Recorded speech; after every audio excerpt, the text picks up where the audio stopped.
peut effacer Israël? Il dit ce peuple n'est plus Israël, la promesse est terminée.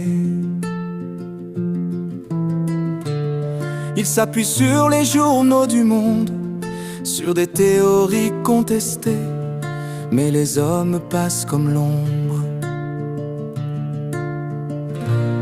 Leurs raisonnements disparaissent, Dieu lui demeure pour toujours, et sa parole reste, car Dieu ne change pas d'avis, son alliance ne peut mourir.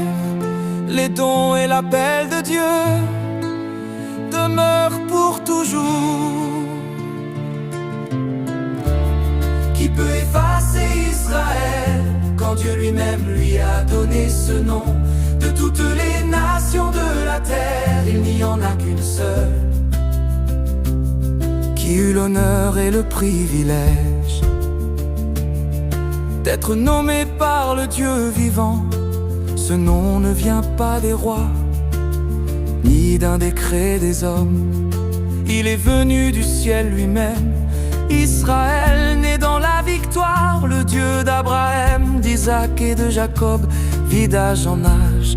Il se souvient de la terre de son peuple et veille sur sa parole. Les empires tombent, les théories passent, mais le Seigneur demeure le même.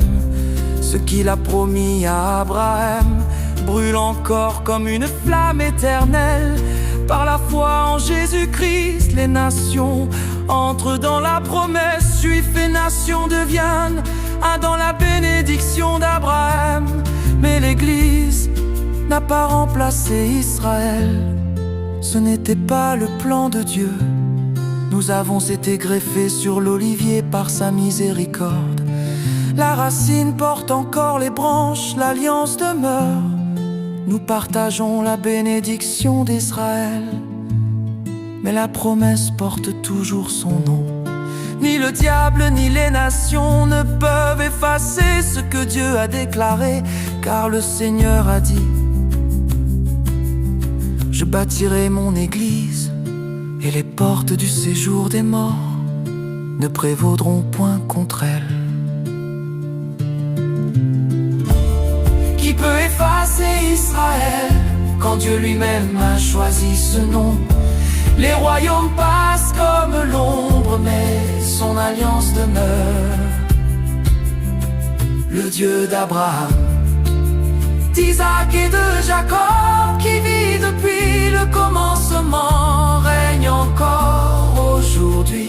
Il connaît qui était le peuple d'Israël et l'étendue de leur terre depuis le début. Veille sur son peuple, sur sa terre et sur sa parole pour toujours. Il avait bien dit à Jacob quand il changuait son nom en Israël: je bénirai qui te bénira, je maudirai qui te maudira. Il a choisi la terre d'Israël et son peuple pour accomplir ses desseins. Même si le diable par jalousie a poussé certains parmi eux à adorer le faux Dieu Baal comme au temps de Moïse avec Aaron. Vous savez la fin de ces rebelles. Ils n'y sont pas entrés. Le diable se sert d'eux pour ternir l'image d'Israël et de la parole de Dieu. C'est la fin des temps. Il faut que ça arrive pour que le Seigneur revienne.